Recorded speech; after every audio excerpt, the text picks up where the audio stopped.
Hello and welcome back everybody to Moneyball. I think we might be on the right track going into today's episode. I think we might just be. So for October, I started to ask the manager to play more of the players than usual to be played in the Moneyball system. You know, play the players in the fucking positions that we assign them to play in. And it's been generally pretty good. If you look at this, I'd say this match was a bit disappointing, but generally it's been pretty good. We lost away to Bruges, but really that's 4 wins in a row, minus away to the best team in the league. So I think we're on a good track. And then we're going to get undone by 3 away games out of 4 in, 3 away league matches out of 4 here. We're going to get done by. So, yeah. Let's see what happens in the month of December, and we'll do a bit of mid-season review after these games are played. Hopefully we're into the Cup quarterfinal too. Right, so December hasn't gone well. It hasn't gone well at all. And it actually brought me back before the last match. And this is the current standings of the league table. I think that I'm just going to sack the manager right now. I think that we're going to have to make a managerial change right now. I think we have to change the manager. I think we have to sack the manager, bring somebody else in. We're not getting the results at all. It's extremely poor. Like, it's the same story every year, isn't it, at the moment? It's just really frustrating to watch and see the results. We aren't drawing enough matches. We're losing way too many. Yeah, we've got 7 wins, which is the same as high as 7th, and only really a couple below people in the championship group. It's the amount of losses we've got that I just can't accept that. We can't accept that. You know, I'm sure most of you watching would agree that this is just not acceptable. One thing I wanted to point out that I've forgotten about a couple of times during the series: when you go on holiday and you use current team selection when possible, the way to get around this and to still keep it unique to the managers, I'm not getting involved in tactics at all. I refuse. In this series, I don't want any influence whatsoever. I want that all to be the manager. I want them to play one of the few specific tactical styles that he said, and one of the few formations we've said, but actual individual team instructions, player instructions, all that type of thing. I want all of the roles and the duties, everything to be the managers. So if we were to select, I don't know, let's just select a defender. Let's say we're going to play him centre-back. We're going to play Ernst as a pivot. And we're going to choose to play Lincoln as the striker, right? What we can do here is then ask the assistant manager to pick the roles and duties, right? So on the tactics screen here, we're going to ask him to pick the roles and duties. And as you can see, he's now tweaked the tactic a little bit. He's decided to go with Lincoln as a deep line forward. And if I was to undo those changes, you can see he's taken deep line playmaker and changed that too. So he's gone off of that. Now, I mean, you could go one step further and say, okay, go on, assistant manager. You pick your favourite 11, your best 11, what you think's the best. And now completely change the tactic to what you think. And he's gone, bloody yeah, what's he done here? He's gone with inverted wing back on the left. He's got full back support on the right. And then this time with the rest of the makeup of the tactic, he's now kept Oviedo as he's gone like Oviedo as a striker and used him as advanced forward. So that's the way that he's gone with this. So I think it's something we need to be aware of. So from now on, when I ask him to pick the team, I probably need to let him pick the rest of the team. So now he's picked that. But let's go back again. Let's do what I first did. So I had Ajoa right centre back, Ernst was playing pivots, and we had Lincoln as a striker. This time he's going to pick the rest of the positions I've not selected. So he's got to keep the players that I've told him he's got to play and where to play them. And he's picking out around that. And then again, this time we're going to ask him to pick roles and duties. Right. So with 0 attack duties. Really? I mean, are we sure about this? 0 attack duties.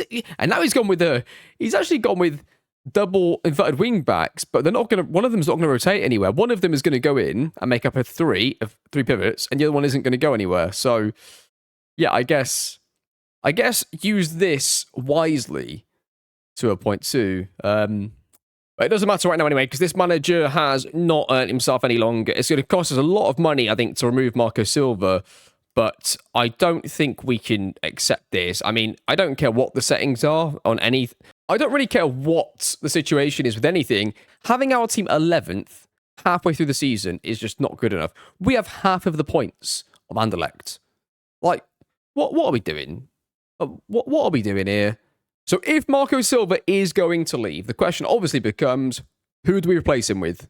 Right, after an extensive search, I have decided on the following manager. Vincenzo Italiano, I'm going to bring in. And the main reason I want to bring him in is that not only does he fit the criteria that we normally look for, of course, but the tendencies. Uses counter-pressing, holds a high defensive line, uses substitutes, which I like, plays out of defense, uses intense pressing, uses counter-pressing. Now, he's probably the last manager that we're going to use playing a 4-2-3-1 for a little while. It still gives us a little bit of room. If I find another manager who has something similar to this and has maybe attacking as well as more often, there's one more bit of movement I can make to get a manager in a 4-2-3-1. But then that's going to be it, right? That will then finally be the one done. The main difference between him and Marco Silva that I see is the tendency to play out of defence. I noticed that Marco Silva, every goal kick he'd hit long, so I think our average possession was significantly lower because of that. And we didn't have the kind of players to then win those set pieces, so it was just counterproductive. Whereas Italiano, not only does he have play out of defence, we're also going to, and he has a lot more different tendencies which are better as well, but he also then has the option now, we're going to start allowing him to pick his own roles for certain situations too. So we're going to bring him in. This might be the last 4-2-3-1 manager we have for a while. I'll take a look at 4-3-3, but we do still have a tiny bit of movement again on 4-2-3-1. I don't know if it's I don't think it's the formation necessarily. I think with Marco Silva, the tendency to not play out short from the back on goal kicks, I think was quite a big problem for us. When I watched some of the matches, when we watched some of the matches, to be honest, I did notice it in some of the highlights, and I think that didn't help us at all. So we're going to go with Vincenzo Italiano. I started off FM24 with a series with Venezia. So we've already got the historical connection to an Italian club at FM24. And we're going to hopefully end it with Vincenzo Italiano coming in and winning everything. Absolutely everything would be fantastic if he could do that for us. Welcome to Moneyball, Vincenzo Italiano. Before we do that, though, we've got to sack Marco Silva, I'm afraid. So mutual termination. See what the damage is for this. What is the damage going to be? The damage is £1.4 million. It's not great, is it? 1.4 million. That puts us down to £6.9 million. A 1.5 year contract on £35,000. I think in this kind of situation, if he was to join us, he'd also be a bit unsure about us as well. With with what seemingly is just getting a better team every year and then just not doing as well. So I think on both sides, slightly short of contract, decently paid, and that's going to be our new manager for the club. Okay, so what's quite interesting, I just double checked Vincenzo Italiano's tactical style. It's actually controlled possession. It's not wing play. So it's going to be quite interesting to see him play with controlled possession and having all the other things that he's got. So I'm actually quite interested to see how he gets on. But it is controlled possession that he has as a tactical style, as well as these tendencies. So that's quite a lot of different from the previous manager. Despite the same formation, it's going to be quite different. We've actually got a game today. So he's going to get a game straight off the bat against Beveren here. I mean, it's not really a good start from him, is it? He's had no time to prepare. The team's in terrible form. I doubt he's going to get a good result. If he can get just a draw, that'll be fine for now. And so actually, before that game even messes up the mid-season review, let's just take a quick look at everything before we do that. So this is all obviously now before the managerial change. Average possession, we are 10th. Okay. Not a good start with that. Taking a look at... I mean, goals per game, we're 8th. I guess it could have been worse considering where we are in the table. Extra performance, we're not doing well there at all. Non-penalty expected goals, we're 7th. So we're actually not doing as bad as we normally do with that. Pass completion, we are 9th. Crosses completed, don't really care about that. Goals from corners, wow. At least we're not last. At least we scored some from corners this time, which is good. It might just be the set piece goals that's actually improved our goals per game, to be fair as well. Pass completion ratio, we're 11th. That is not good at all.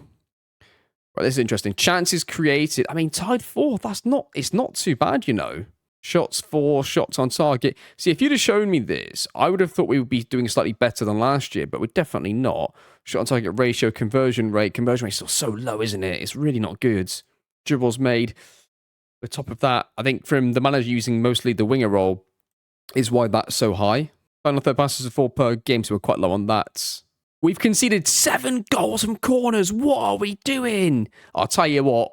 We all know what's coming next. Set piece coach, you are the weakest link. You are going to be gone. Instant change here. Right, got another one coming in. So that's not good, is it? That's a lot of goals to conceal. We've conceded, that's quite a bit of goals we've conceded there. Tackle 1 ratio, we're top. Okay. Possessions 1. Relatively high 2. Shots on target against the middle of the road. One of the passes against per game. We're giving up quite a few of those. And then that's pretty much it, to be honest. 15th for spend, and then 7th for team salary. I'm just going to pick out our attacking players, but our attacking non-striker players. I'm just going to put them into a list here quickly. There's mainly these 4, right? I know they're all playing different positions, so I'm not going to try and compare them one for one in terms of role. I mean, the wingers have been quite spread out for the appearances, haven't they? By the looks of it. But we'll take a look at this anyway. Like he must have been playing Danny Lorenzo as a 10 in some matches, I think, and then shoving out other players wide. Oh, he's probably played Lincoln wide as well, hasn't he, for a few games? Yeah, he's probably has done a bit of that, so we'll put Lincoln in there too. Like, let's take a look. Lincoln, how many games have you played, mate? Oh no, he hasn't played too many, actually. He hasn't played too many at all. Okay. Anyway, let's take a look. Let's take a look at these players here. I just want to see the creativity. Open play key passes per 90, 1.2, 3.36, but then quite low for Patrick and Milovic here. Chances created per 90, 0.43 here. Progressive passes really low down here, aren't we? On Patrick. Dribbles per 90 is okay. I think just getting away from them being winger roles so often is going to be a great start. I think that will change quite a bit. I'm just going to see first of all what team he would play. Pick entire team. Who do you want? He wants Lincoln up front. Okay. That's what he would go for in a controlled possession tactic. And I'm going to see what he would do with the roles and duties, actually. Pick roles and duties. Okay. So he's gone with no more inverted fullback, but so that's going to be basically a 2-3. I actually think weirdly that the tactical style. I think this time the tactical style is actually better. I think that will do probably better than what he's gone with. Yeah, that's interesting. I think that actually be well balanced for the team we've got if it's done like this. Be nice if this player was slightly more aggressive, maybe like a Secondo Volante for the way that our team plays. Maybe the other side. Maybe it should be this side where you've got the inverted fullback. But anyway, first match, I'm going to leave it completely up to him. He can pick whatever first 11 he wants, whatever roles and duties he wants. It's going to be completely up to him for the first match. Let's see how he gets on, and then let's see what we're going to do for the January transfer window. We've currently got £9 million to spend, which is obviously quite a bit. And we are going to be spending it because I am not happy with the results, and we need to really be kicking it up a gear now for this season. Well, I never. There you go. He got a 4-0 win on his first game as manager. Let's take a look at the goals that he scored. Look at the difference. Look at the difference immediately. Change of manager, slightly different tactical approach to the game. All of a sudden, we're getting all the XG and they're getting none. What were we doing before? Anyway, let's take a look at the goals. Oh, this is so much better, isn't it? We're so back. This is it. Right, so the first goal, Rojas plays it into Oviedo on the right-hand side, whips it into Dani Lorenzo, takes a great touch, goes through, and scores a lovely little goal there to make it 1-0. The second goal, again, going to the right-hand side, Oviedo. So actually, I'm just taking a quick look. We've got very... Okay, so Helder starts playing as an inverted wing-back, so he probably did do something similar to what he said, right? I think what he said when we asked him to pick the roles and duties, we had... Well, actually, maybe not, because Dani Lorenzo's gone forwards here. I'll tell you what's probably happened. This is an inverted wing-back. That's some sort of defensive midfield role. Could be anchor, could be defensive midfield, could be something like this. He looks like he's rotated forwards a little bit here. Like he's quite far forwards. And this player going inside would indicate, I'm not sure, he could be inverted wing-back too, actually. I'm not too sure. It looks like he looks a little wider, so more likely to be a wing-back that's just gone inside. And then you've got this last goal here where we get the ball into the left-hand side. It's going to work back to the right. It looks like the right-hand side is going to be the way to go. See, I mean... I think that it looks like this might be more inverted role on the other side. If he keeps this like right-sided pivot player being more aggressive with the right-sided winger, like Dani Lorenzo is definitely getting further forwards there, I think we could have a really, really good time of it over the next, for the half of the season. I'm not sure how much he's going to change those roles, if you know what I mean. Like, it might be that he did that for Dani Lorenzo in this one game, but it might be only one game out of 7 that he actually does that, and in the other... And it might mean that in the other games that he doesn't play Dani Lorenzo in that more aggressive role, that he does have the two pivots sitting and the inverted wing back going in as well to make it a 3. And there actually is a bit of a disconnect between the more defensive units and the attacking units, where basically we attack with 4, and then there's no real support coming from the right hand side in terms of the pivot or the fullback. But let's wait and see. If he keeps that, I think we'll do well. I'm not sure if he is. We'll have to wait and see. We'll have to wait and see if he does. But I was happy with that. That was a really good performance. Actually, I didn't check where they were before the game. Let's have a look where they are now. They're above us in the league, so bloody hell. Good start from Vincenzo there. Happy with that. Right, okay, well, it feels like a positive end to the month because we changed the manager and got a win immediately. But and we got a cup quarterfinal coming up in his first game after the new year. I'm going to stick a friendly in this time because the AI manager never puts one in, even though they're in control of the friendly. So I'm going to stick one in between these two matches just to make sure that we do get a friendly in there. And quite often, obviously, somebody else at the club arranges the friendlies and dictates exactly where you're going to go. Like when teams go and do tours all over the world, it's not always down to the manager, and sometimes against the manager's wishes too. So we'll arrange the friendly and we'll come back and see how that looks. In terms of transfers, it's hard now. I almost want to see how he does before I make any transfers. But he selected Cerdes on the left and Oviedo on the right, which was interesting. Also, only a very small sample size. He played a Barra centre back. Okay, our normal first choice left back. That was interesting. But team played well. The fact these two had such good match ratings tells me that they had a lot of work to do. They just did a really good job of it. Like, I don't think it's always good to have that many defenders on high match rating. It means that they've been very active in the game and had to do a lot of work. Like Andrew had a really high match rating, but they only had 6 shots, only 3 on target.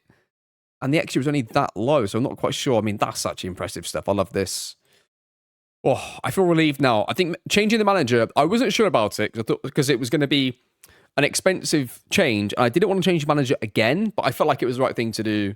And we'll see how it all goes in January, of course. So Oviedo has interest in him, but it's only £2.2 million.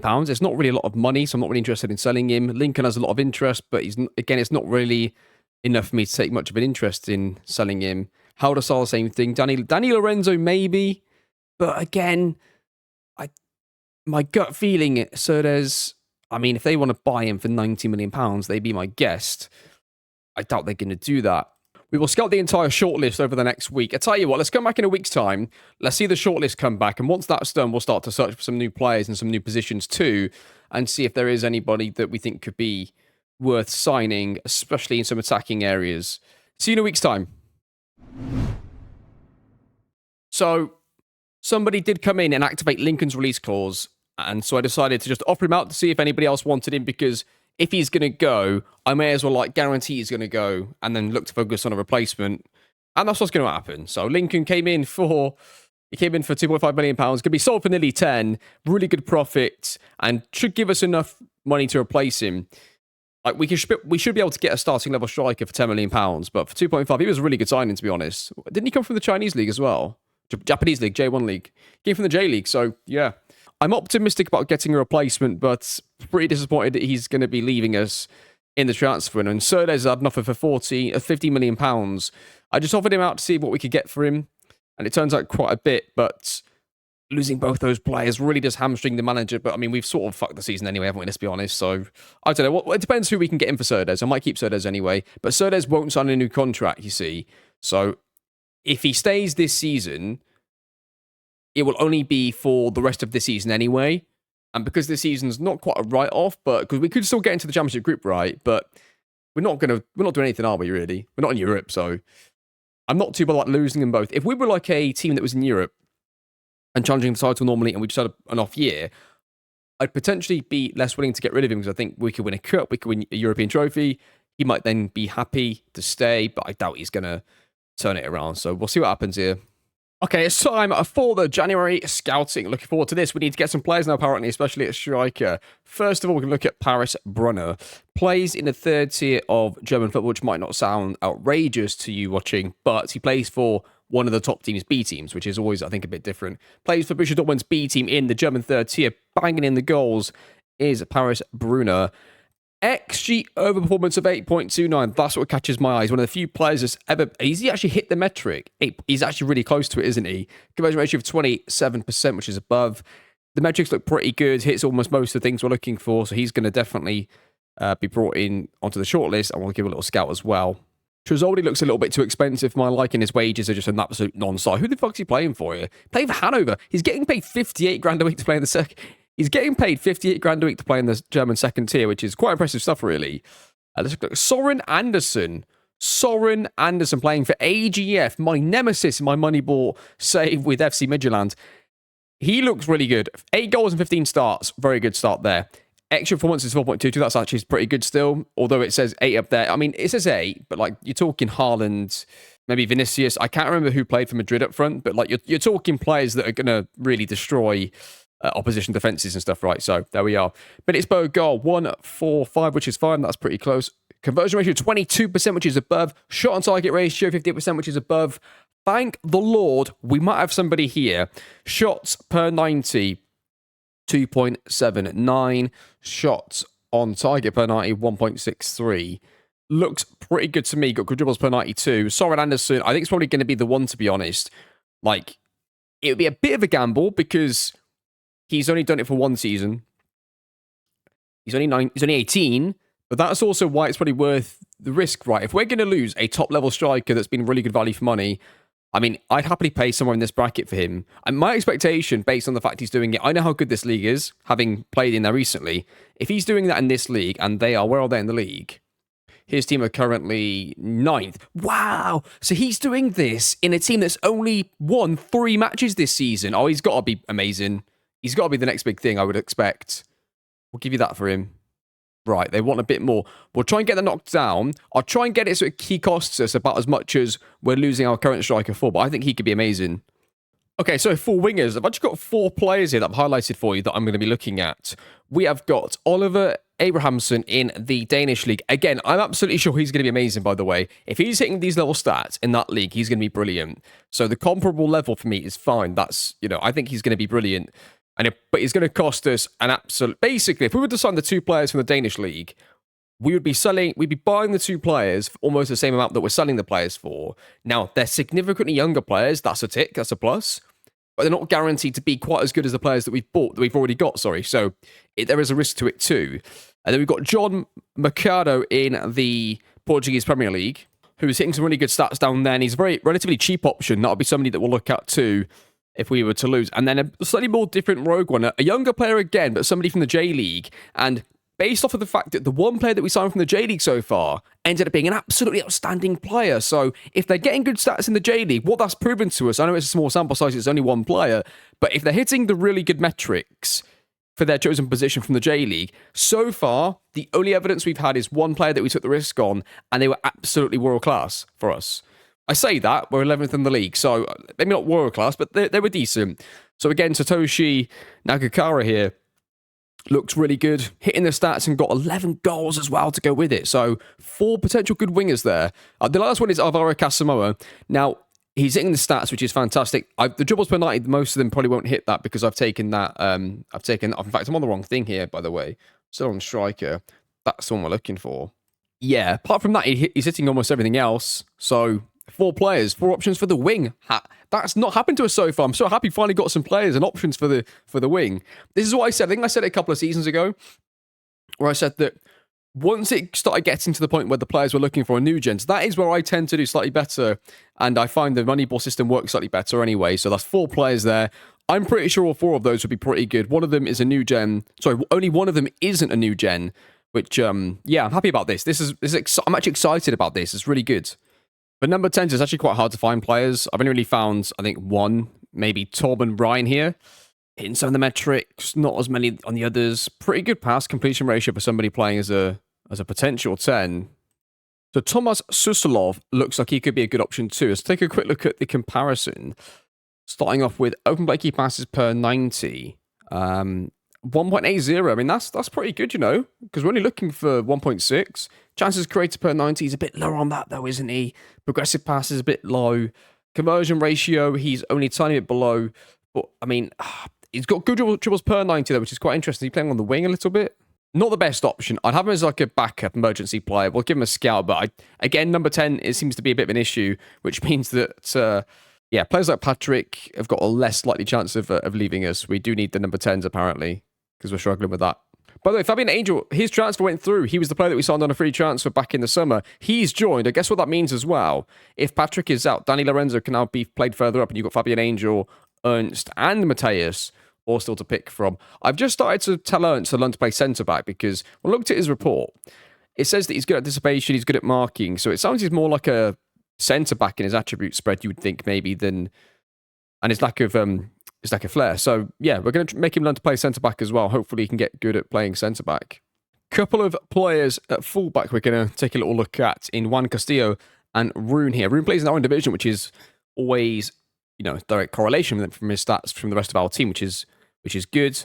This is sorted by progressive passes per 90, and the fact that we've got somebody that's pretty high on that list and is in our own division in terms of Rune, going to definitely take a closer look. His contract's up at the end of the year, I believe, so that's another reason to potentially look at him being a cheap option. Possessions 1 per 90 at 16 as well. That's pretty impressive, We've got a young player here, Matthias of Beane in the Norwegian league, hitting pretty good metrics. His cross completion's extremely high, which is something that I'm quite interested in, as well as his progressive passes being pretty good. Open play key passes of 0.70 isn't the best, but it's not the worst. Tackle win ratio is above what we're looking for, I believe. Sorry, I changed the view again.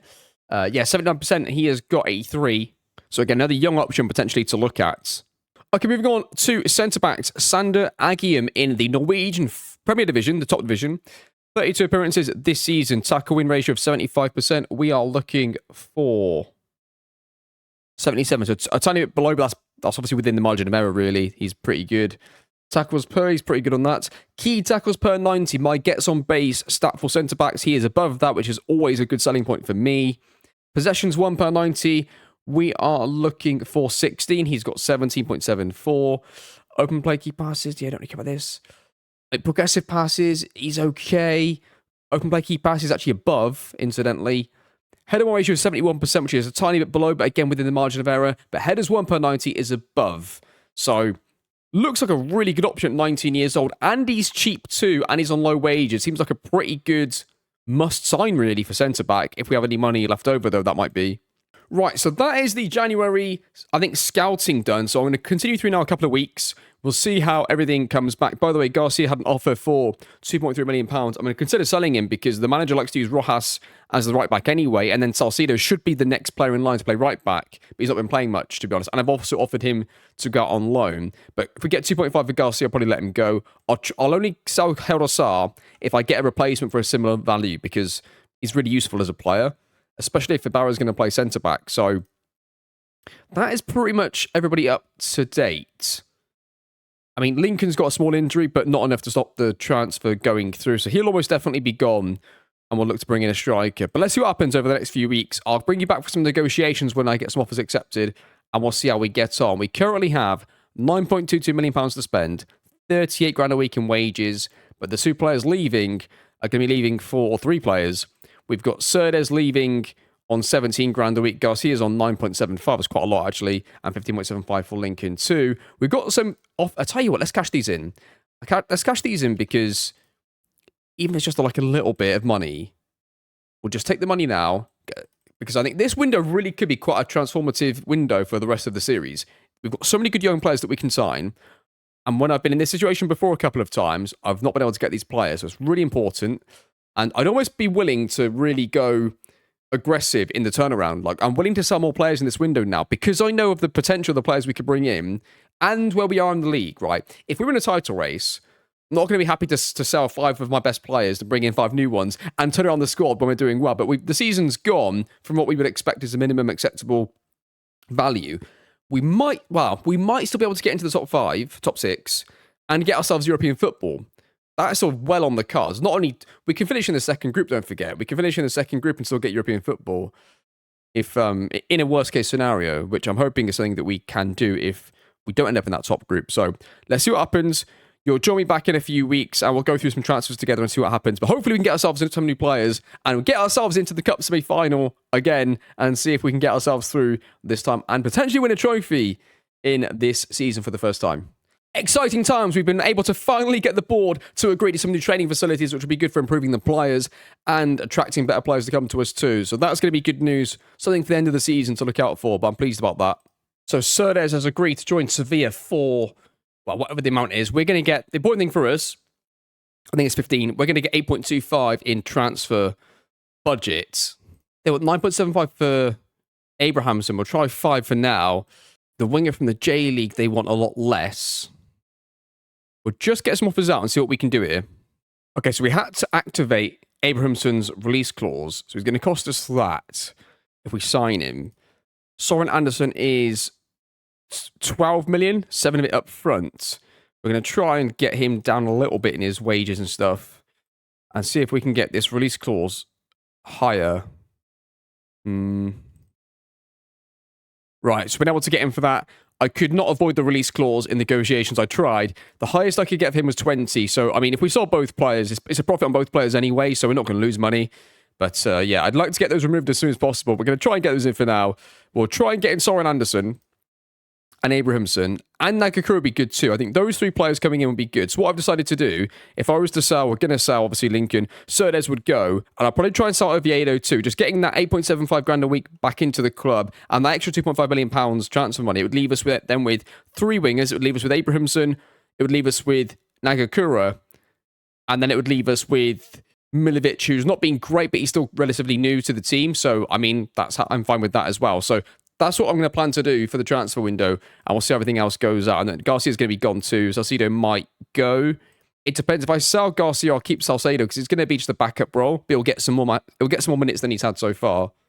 Actually, Nagakura's not going to join us. He's actually not interested in joining us. And now Porto have bloody offered for him. So that means we're not going to get him. We might have to keep Oviedo to be the backup winger. Potentially then in that case. So he's just played the cup game and he got a 2-1 win. So he has got us through to the semi-final of the cup. Again, playing really well. Okay, so very, very big difference between this manager and Cesc. Cesc was getting high possession, like Vincenzo Italiano. However, he was not creating this XG. Not even close, right? It wasn't even anywhere close for this XG. And on top of that, he was conceding a lot of chances too. This honestly feels like a absolutely brilliant progression. This would have been the nice progression on top of Cesc that would have been really good. Like, that, it's just night and day. That is just genuinely night and day when you look at the possession now that's coming with it, then the XG, and just everything. Everything's so much better with this manager at the moment, like with the way the team's playing, which makes me not want to sell Cerdes because he's a big part of that. I'm going to try and avoid selling Cerdes, I think. I'm going to try and avoid selling him. If I can get the other players in and just sell Lincoln, we're going to do that, I think, because he's just so good at this in this system right now. Okay, so Abrahamson's going to come in first for £9.75 million all up front. Could be a really good signing that. We're on a roll here. We just beat Standard Liège 3-1. They're third in the league. I'm telling you viewers right now, this has been the change. This managerial change has been the thing. But has Cerdes carried the team a bit again in this match? Let's take a quick look. Just this match stats. Even in games we're not dominating possession, we're still dominating the XG, right? The chances in the game. It's just brilliant. Abrahamson actually got an assist on his debut. Did he miss a penalty? It looks like he missed a penalty. So he missed a penalty, but later on in the game he got an assist and had a good match rating and had a good first match. So there you are. Again, I'm not telling the manager to play anybody. He's playing whoever he likes. But there you go. Interesting stuff. Okay, I've decided that I'm going to sell Cerdes. First of all, 15 million up front is a really good deal. And I feel like that we can cope without him with the loss of, with bringing in the winger we just have. Plus, Soren Anderson's going to come in, who could also play on the wing. So I think that for those two reasons, we're going to let him go. If Soren Anderson wasn't the type of striker that could play wide, well, let's say in his position he could, right? Let's say in his position he could play wing, but it mentioned that he was a slow player or something like that, right? It would be different. But he's obviously, the fact that he's good at dribbling and he's got a bit of pace, he is a player that could easily go and play wide in the front three. So basically, it's like having two players coming. So I'm going to sell Cerdes to definitely make sure we can bring in those two players. Cerdes goes, Backmanis goes straight up there. That's actually really impressive stuff. And that means that we can bring in Soren Anderson. And if we get in this Rune defender on a free transfer here, Rune's going to join us now. I'll probably try and confirm his transfer for like 100 grand. Then he could be like an emergency centre back and right back for us for the rest of the season. He's homegrown too, which is going to be good. Let's confirm this one. 7.75 million. Now that's going to cost us. He comes in. Perfect. He's now going to come and join. That looks pretty good, doesn't it? And then Oviedo. I mean, Oviedo, I could probably keep him if I want to. I'm sure he's going to use those three players as wingers. And then if Unenkun is out, I guess he'll play Sorensen up front. And then he would play probably Milivojevic. I feel like we're one player short in the wide areas if I do let Oviedo go. So there is a chance that I don't let him go. We've got 6 million right now. So Alvaro Casoma, he was the other player that appeared on our winger list. And I could probably get him for around, I think they're trying to quote me 500 grand. So I guess this team here are paying that and then more in installments. So 500,000 he would cost us, and maybe we bring him in as an emergency player, and then we just let Oviedo go. What's his contract though? He's at 20. Do you know what? We don't need to sell Oviedo. We don't need to sell him. So I'm tempted to just keep him.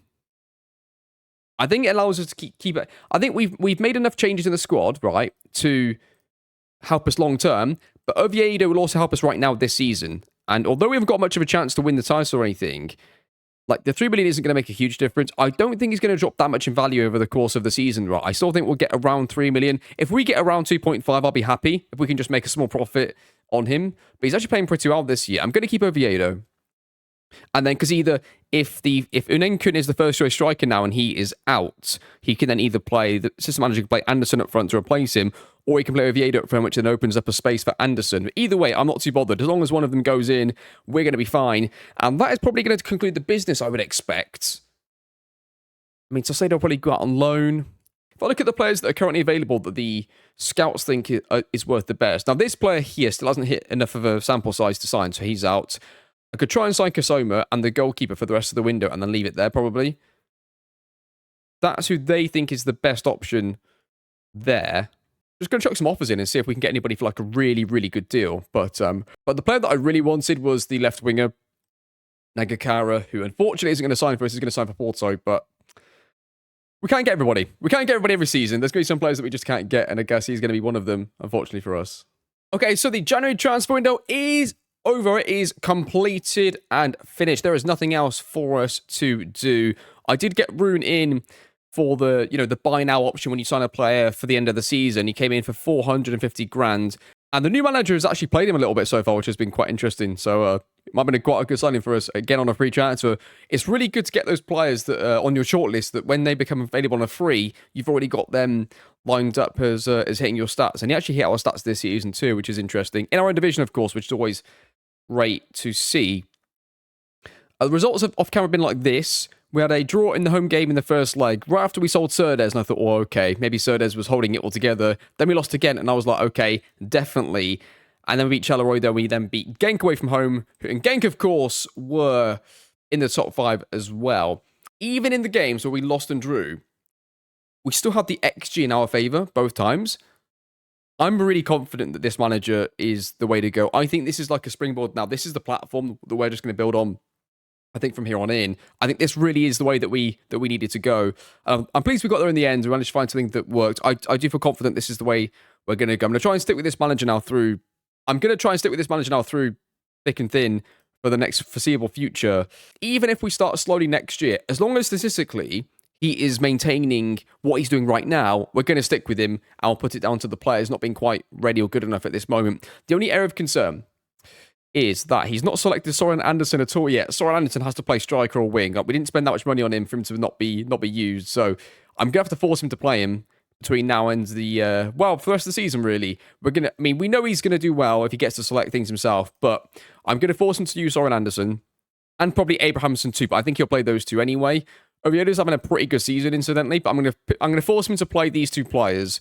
I don't know if I'll force him to play him. I don't know if I'll force Anderson to be the striker or not yet. I've not really thought about that, but I'll force him to play both of them, and we'll see how everything goes from there. But that is it. That is going to do today's episode. We got ourselves through to the January transfer window, got ourselves through a lot of player searching, new manager yet again, and we're setting ourselves up for the rest of the season. I'll tell you what we'll do, actually. To finish off the episode, let's watch the second leg of the Cup. So, Season 2, we got to the semi-final, got knocked out, obviously, in the second leg. And then last year, we also got knocked out in the second leg of the semi-final. So is it third time lucky for us to get to the final? So let's come back together. Let's watch the manager in the Cup semi-final second leg. And let's see if we can get ourselves through to a first final in the series. And that'll be obviously then... And that will obviously appear in the next episode. Let's see how we can do. Let's skip through 3 matches. Let's see how he does with Soren Anderson being selected. And we'll see how things look going into the semi-final. For the semi-final, it'll be completely up to him. Whether he wants to select will be up to him. And we'll see how the team looks. And we'll see how the team looks going into the next month here. But by the way, in case I didn't show the league table properly here, look at the difference. Look, we're already up to 7th after a few wins. And we're only 5 points off of Genk, 6 points off of Bruges. It's all of a sudden much closer. I feel so much better about this. Like, it's not just the results, it's the XG, it's the possession, the performances. With Cesc, what we got is we got the possession, but we didn't get the chance creation with it, and we were pretty bad defensively. I feel like that we've got the best of both worlds with Vincenzo, Italiano, and I'm really happy about how things are looking. But I'll see you in a few weeks. Let's watch the semi-final, and hopefully we'll be going through to our first final as general manager. See you then. Okay, so February's gone not quite the way the previous month did. However, there's definitely a reason for this. I asked him to play 4 players. I try to restrict it to 4 at the moment. If we take the Bruges game here first, so look at the XG. Possession, yes, XG is well in our favour. They're lucky to have scored 2 goals there. They're really fortunate to have scored 2. So Feliz is one of the centre-backs that we signed at the start of the season, and no manager's really rated him, and I've just forced him to play him for the last 3 matches, and he's not done well at all. So I'm going to take that out. I think that's part of the reason why we've dropped a little bit. He's just not playing well as a centre-back. Anderson did well in this game. Take the second game, 4-3 defeat away. Yet again, we win the XG battle. So I just feel like we're going to be fine. I really do. Again, Vélez on a 6.1. Vélez is, I think, terrible. We're going to get rid of him. He hit the metrics. He was young, but he's not really doing the business. Abrahamson had a rare, poor game, and that compounded us in that one. And then we got a 0-0 draw. And did we win the XG in this one? Of course we did. They got 0.04 XG creation against us at home. We did very well. So I think after the semi-final, I'll definitely take Vélez out of being asked to be played as centre-back. I'll take that out. And then what I'd likely do as well is I might give Andreasson a run as a striker, take Oneken out from the... Well, that will take Oneken out for me in the starting striker, who from a stats perspective has had a relatively poor season, I would say, but he's scored a lot of goals recently. He's doing a bit like what the previous striker did, where they had a pretty poor start to the season, but then had a good end. So yeah, you bang up to date there. So it's not left us in a great position, but I feel like that I know why we dropped points. Everything makes sense now. Do you know what I mean? Everything's starting to make a bit of sense. But anyway, it takes us into the semi-final. Right, here we go then. Cup semi-final, second leg. We've been here before. We've lost 2 times out of 2 so far when we've got to this stage. The team is as follows. Andrew in goal. Sarr, Ibarra, Joa, and I want you starting at the back. So yeah, he's taking that player straight out from centre-back. I thought he might do. Put Sarr back at left-back. I thought he might do this, actually. Once, it's like a trigger effect, right? Is that once I take the centre-back out, he still keeps Joa in, but he moves Ibarra inside, then it means that Sarr gets selected. So it's like a knock-on effect to everything else. He's playing Mateus and Danny Lorenzo as the 2 pivots. Mitrovic on the left, Abrahamson on the right, Patrick playing off of Oviedo up front, incidentally, which is a bit of a surprise, but there we are. Okay, let's see how we get on. It is 2-2 on aggregate from the first leg, don't forget to... Okay, they're going to play the ball here to the middle here. They play it across the back, they play it into the middle. We won it with Mateus. Mitrovic gets it. Goes inside, plays to Mateus, into Patrick, plays with Oviedo. He's got to score, he's got to shoot, he does score. It's going to be 1-0 to the boys. It's a good start. We'll take that. I'm not going to get too excited, been here before. But yeah, I thought maybe the first highlight was going to be going to them off of how it started. But they get the ball, or we get the ball, we play it into the middle, and Oviedo makes a nice little run, and we're going to make it 1-0. I'm not getting too carried away. We've been here before. I feel like we didn't help the manager as much as we could, because me forcing him to play those players has resulted in no wins in 3. It's not the best form going into the second leg, but he's done well despite that. Every game we win the XG battle. I really do believe this is the one. This is the way to go. This is the manager. This is the style of football and the formation that fits us, at least for now. And if we end the season we do well, I'm going to offer him a brand new contract. We're going to get him loads of money. We're going to offer him even more money, and hopefully stays with the club for a long time. Second highlight of the game. There's only been one so far, and that was the goal, actually. They go in behind, they go in nowhere with that. Al-Dassar's going to play it in. Oh my goodness, what is that? They're going to get a chance. They're going to score. It's 1-1. He has gone for a 3-2 build-up. He's gone Sarr as the inverted wing-back. He's got a Segundo Volante, which is what we were seeing, I think, in the goals from the first match we watched, which I love. I love the way he's playing the roles, to be honest. And they're going to get him behind. Oh, Al-Dassar again. What is he doing? Inverted wing-back's done us in here. And we get away with it just. Thank goodness for that. Al-Dassar, get him off. He's got Ernst playing as Segundo Volante. Lorenzo is a trequartista now. Yeah, it's interesting. I like it. It's something... Oh, and you've got Ernst as a half-back now, and Mateus is a Volante. But what's interesting, no matter what he does with the pivots, one of them is always a Volante. Right now, he's got nobody in the pivot position, while he does when Ibarra rotates in there. But he's got one going up, one going down, then somebody else going into the middle. He's very creative as this manager. Loves his creativity in his roles. And that's going to be extra time. Okay, fair enough. Interesting to see how much of the bench he uses for the extra time. What subs he's going to use. We're going to play out from the back, straight to the left back. Going to try and find somebody. We're a bit detached right now. The right wing is obviously an inverted role, being so inside there. Unekin gets it. Danny Lorenzo gives it away. Mateus, we give it away twice, but Abrahamson still got it. He shoots from distance and it hits the bar. Goes over. He's brought on Valise. I don't believe it. The centre back that's cost us everything in the last few matches has entered the fray. Oh, no. No, he's going to cost us, isn't he? He's going to take the deciding penalty and miss it. You can just see it, can't you? You can see it written. It's going to Pens. It's going to Pens, isn't it? Here we go, penalty shootout. I think it's the first one of the series. I think it is, you know. This could be the first one of the series. I'll speed it up a bit for the penalties. They missed the first one. I don't believe it, Jeff. Abrahamson, 1-0. Sit down a tiny bit. Second penalty for them. Andrew saved it again. It's 2. Come on, Lorenzo. Make it 2. Make a stream. Make a stream, lads. We've got a chance. Is it going to be a hat-trick of saves? Oh, it nearly was. Ibarra. What is that? What on earth was that? Andrew gets close. I feel like he's going to save another one, Andrew. Unekin, you're the striker. Set the tone. Oh my God, I don't believe it. He's bottled it.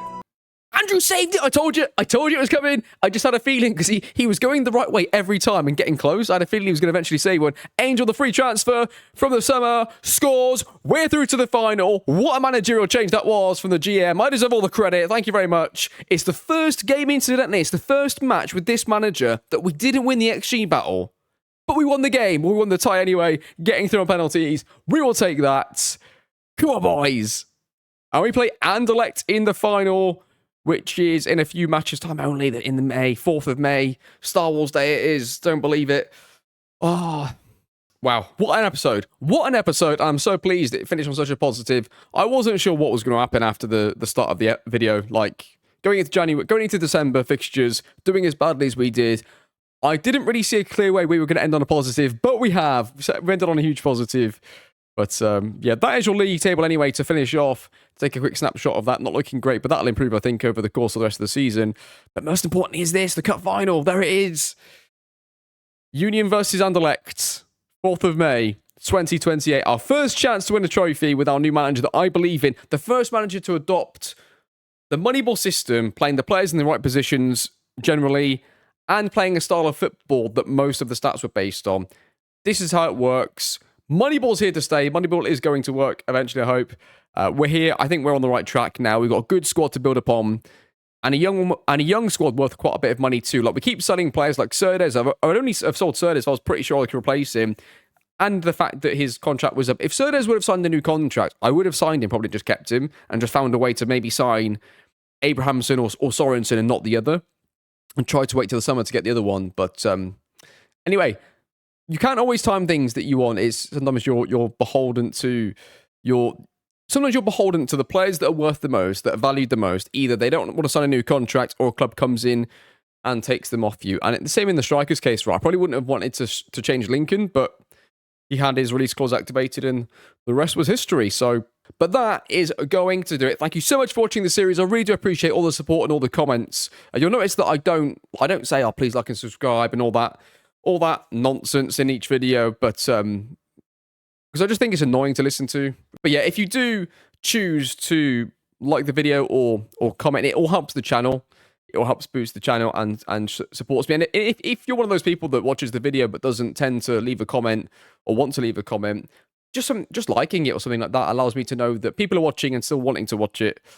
And because sometimes it's hard to tell, right, where are you getting people watching still that are wanting to watch it, or am I losing a few hundred people? It's just easier to know if people are still enjoying it. If you are enjoying the series, do let me know. But thank you all for watching. Hope you're enjoying the series, and I'll see you, of course, next time. I got to let it go and just enjoy the show.